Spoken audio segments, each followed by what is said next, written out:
नमस्कार दोस्तों, एक बार फिर से स्वागत है आप सभी का हमारे YouTube चैनल ओम भक्ति स्टोरी में। दोस्तों, आज सुनाएंगे अन्नपूर्णा माता की कहानी। अन्नपूर्णा माता का व्रत अगहन मास के शुक्ल पक्ष में प्रतिपदा से शुरू होकर 21वें दिन तक किया जाता है। इस व्रत में अगर व्रत ना कर सके तो एक समय भोजन करके भी व्रत का पालन किया जाता है। इस व्रत में सुबह घी का दीपक जलाकर माता अन्नपूर्णा की कथा पढ़ें और भोग लगाएं। माता अन्नपूर्णा का 21वीं दिवसीय यह व्रत अत्यंत चमत्कारी फल देने वाला होता है। अब सुने अन्नपूर्णा माता की कहानी। एक समय की बात है, काशी में धनंजय नाम का एक व्यक्ति रहता था। उसकी पत्नी का नाम सुलक्षणा था। उसे सब सुख प्राप्त थे, केवल निर्धनता उसके दुख का कारण था। यह दुख उसे हर समय सताता था। एक दिन सुलक्षणा अपने पति से बोली, अब कुछ काम करो तो कुछ काम चले, इस प्रकार कब तक काम चलेगा। सुलक्षणा की बात धनंजय के मन में बैठ गई और वह उसी दिन विश्वनाथ शंकर जी को प्रसन्न करने के लिए बैठ गया और कहने लगा, हे देवादिदेव महादेव, मुझे पूजा पाठ तो आता नहीं है, केवल तुम्हारे भरोसे बैठा हूँ। इतनी विनती करके वह 2 दिन तक भूखा प्यासा बैठा रहा। यह देखकर भगवान शिव ने उसके कानों में अन्नपूर्णा अन्नपूर्णा अन्नपूर्णा इस प्रकार 3 बार कहा। यह कौन क्या कह गया, इसी सोच में धनंजय पड़ गया। उसके कानों में अन्नपूर्णा अन्नपूर्णा अन्नपूर्णा इस प्रकार 3 बार कहा कि मंदिर से आते ब्राह्मणों को देखकर धनंजय ने ब्राह्मणों से पूछा, पंडित जी, अन्नपूर्णा कौन है? तब ब्राह्मणों ने कहा, तू अन्न छोड़ बैठा है, तुझे अन्न की ही बात सूझती है, जा घर जाकर अन्न ग्रहण कर। धनंजय अपने घर गया, सारी बात अपनी पत्नी को बताई। तब वह बोली, चिंता मत करो, स्वयं भगवान शिव ने यह मंत्र दिया है, वह स्वयं ही इसका खुलासा करेंगे। आप फिर जाकर उनकी आराधना करो। धनंजय अपनी पत्नी की बात सुनकर जैसे कि तैसे फिर पूजा में बैठ गया। रात्रि में भगवान शिव ने आज्ञा दी, कहा, तू पूर्व दिशा में चला जा। वह अन्नपूर्णा का नाम जपता जाता और रास्ते में फल खाता, झरनों का पानी पीता जाता। इस प्रकार कितने ही दिनों तक चलता गया। वहाँ उस चांदी सी चमकती वन की शोभा देखने में आई। सुंदर सरोवर दिखा, उसके किनारे कितने ही अप्सराएं झुंड बनाए बैठी थीं और एक कथा कहती थी, और वहाँ सब माँ अन्नपूर्णा बार बार कहती थी। यह अगहन मास की उजेली रात थी और आज से ही व्रत का आरंभ हुआ था। जिस सत्य की वह खोज में निकला था, वह वहाँ उसे सुनने को मिला। धनंजय ने उनसे पास जाकर पूछा, हे देवियों, आप ये क्या करती हो? उन सब ने कहा, हम सब माँ अन्नपूर्णा का व्रत करते हैं। व्रत करने से क्या होता है? यह किसी ने किया भी है? इसे कब किया जाए? कैसा व्रत है और कैसी विधि है? और इसे कब किया जाए, मुझे भी बताओ। धनंजय ने उन अप्सराओं से कहा। तब अप्सराएं कहने लगीं, इस व्रत को सब कोई कर सकता है। 21 दिन तक के लिए 21 गांठ का सूत लेना चाहिए।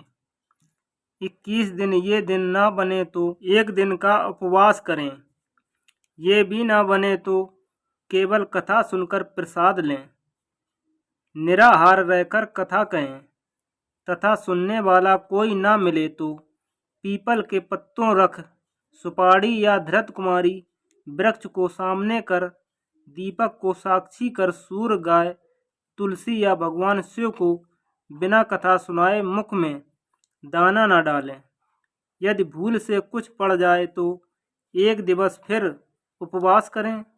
व्रत के दिन क्रोध न करें और झूठ ना बोलें। तब धनंजय बोला, इस व्रत के करने से क्या होगा?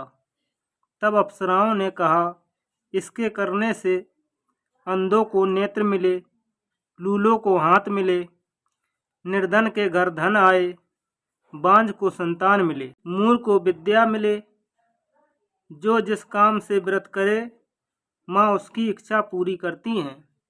तब धनंजय ने कहा, बहनों मेरी भी धन नहीं है, विद्या नहीं है, कुछ भी तो नहीं है, मैं तो एक दुखी ब्राह्मण हूँ, मुझे इस व्रत का सूत्र दे दो। तब अप्सराओं ने कहा, हाँ भाई, तुम्हारा कल्याण हो, तुझे हम यह सूत्र का धागा देंगे, अब लो इस व्रत का धागा लो। धनंजय ने व्रत किया। धनंजय का व्रत पूरा हुआ। तभी सरोवर में से 21 खंड की स्वर्ण सीढ़ी हीरा मोती जड़ी हुई प्रकट हुई। धनंजय अन्नपूर्णा अन्नपूर्णा कहता हुआ जाता था। इस प्रकार कितनी ही सीढ़ियां उतर गया तो क्या देखता है, करोड़ों सूर्य के प्रकाश में अन्नपूर्णा का मंदिर है। उसके सामने स्वर्ण सिंहासन पर मां अन्नपूर्णा विराजमान है। सामने भिक्षा हेतु भगवान शंकर खड़े हैं। देवांगनाएं चम्मल डुलाती हैं, कितने ही हथियार बांधे पहरा देती हैं। धनंजय दौड़कर जगदम्बा के चरणों में गिर गया। देवी उनके मन की बात जान गईं। धनंजय कहने लगा, माता आप तो अंतर्यामी हो, आपको अपनी दशा क्या बताऊं। माता बोली, तुमने मेरा व्रत किया है, क्या संसार तेरा सत्कार करेगा।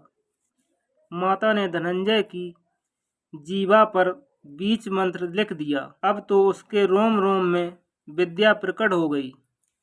इतने में वह क्या देखता है कि काशी विश्वनाथ के मंदिर में खड़ा है। माता का वरदान ले धनंजय घर आया। अपनी पत्नी सुलक्षणा से सब बात कही। माता की कृपा से उसके घर में संपत्ति उमड़ने लगी। छोटा सा घर बहुत बड़ा गिना जाने लगा। जैसे शहद के छत्ते में मधुमक्खियां जमा होती हैं, उसी प्रकार उसके सगे संबंधी आकर उसकी बड़ाई करने लगे। कहने लगे, इतना बड़ा घर और इतना धन, सुंदर संतान नहीं तो इस कमाई को कौन भोग करेगा। सुलक्षणा से संतान नहीं है, इसलिए तुम दूसरा विवाह करो। अनिच्छा होते हुए भी धनंजय को दूसरा विवाह करना पड़ा और सती सुलक्षणा को सौत का दुख उठाना पड़ा। इस प्रकार दिन बीतते गए। फिर अगहन मास आया।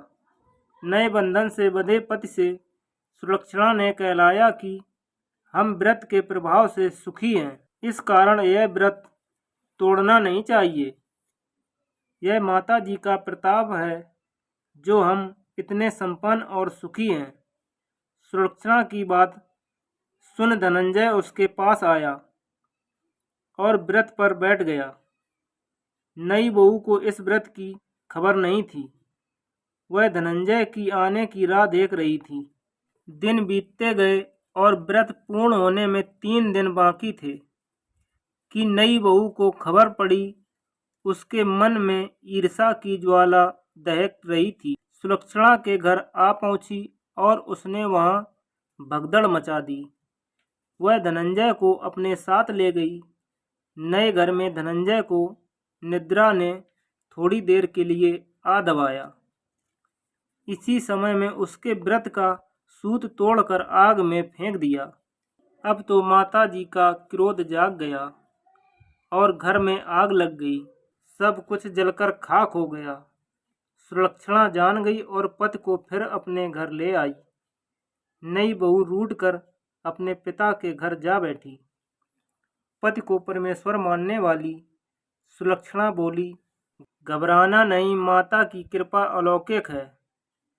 पुत्र कुपुत्र हो जाता है पर माता कुमाता नहीं होती।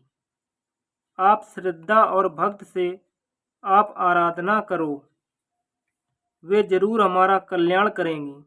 धनंजय माता के फिर पीछे पड़ गया। फिर वही सरोवर सीढ़ी प्रकट हुई। उसमें मां अन्नपूर्णा कहकर वह उतर गया। वहां जाकर माता जी के चरणों में रुदन करने लगा। माता प्रसन्न होकर बोली, यह मेरी स्वर्ण की मूर्ति ले और उसकी पूजा करना, तू फिर सुखी हो जाएगा। जा, तुझे मेरा आशीर्वाद। तेरी स्त्री सुलक्षणा ने श्रद्धा से मेरा व्रत किया है, उसे मैंने पुत्र दिया है। धनंजय ने आंखें खोली तो खुद को काशी विश्वनाथ के मंदिर में खड़ा पाया। वहां से फिर उसी प्रकार घर को आया। इधर सुलक्षणा के दिन चढ़े और महीने पूरे होते ही पुत्र पैदा हो गया। गांव में आश्चर्य की लहर दौड़ गई, मान्यता आने लगा। इस प्रकार उसी गांव के निसंतान सेठ के पुत्र होने पर उसने माता अन्नपूर्णा का मंदिर बनवा दिया। उसमें माता जी धूमधाम से पधारी, यज्ञ किया और धनंजय को मंदिर के आचार्य का पद दे दिया। जीविका के लिए मंदिर की दक्षिणा और रहने के लिए सुंदर सा बड़ा भवन दे दिया। धनंजय स्त्री पुत्र सहित वहां रहने लगा।